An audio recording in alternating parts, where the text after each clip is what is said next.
Avant d'entrer dans le cœur de mon propos, je ne saurais passer sous silence le drame bouleversant qui vient de frapper notre capitale. À la suite des pluies diluviennes qui se sont abattues sur Kinshasa, l'ouest de la ville a été durement éprouvé par des inondations d'une rare violence, causées notamment par le débordement de la rivière Njili.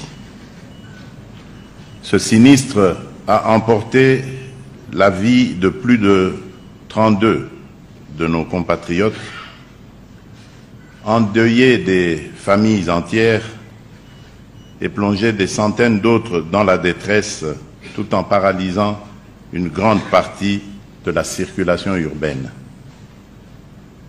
Je tiens à exprimer, en mon nom propre et au nom de la nation tout entière, ma profonde émotion, ma compassion la plus sincère et ma solidarité indéfectible à l'endroit des familles endeuillées et des sinistrés.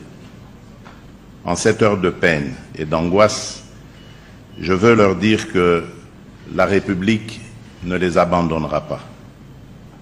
Je tiendrai très bientôt personnellement une réunion de crise avec les membres du gouvernement central et les autorités de la ville-province de Kinshasa afin d'évaluer l'ampleur de la situation et de prendre sans délai les mesures d'urgence qui s'imposent.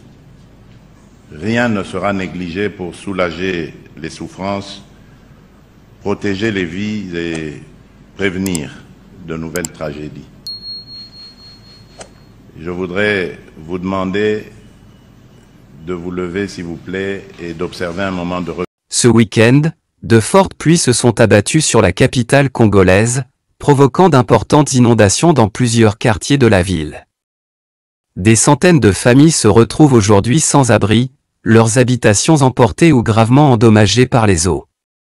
Face à cette situation dramatique, le président de la République, Félix-Antoine Tshisekedi Tshilombo, s'est rendu ce lundi au stade Tata Raphaël, où de nombreux sinistrés ont été temporairement installés.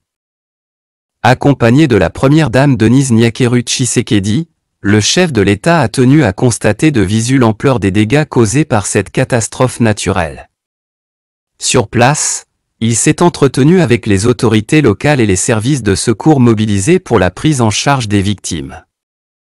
Des kits de première nécessité composés de vivres, de matelas, de couvertures et de produits médicaux ont été distribués sur place.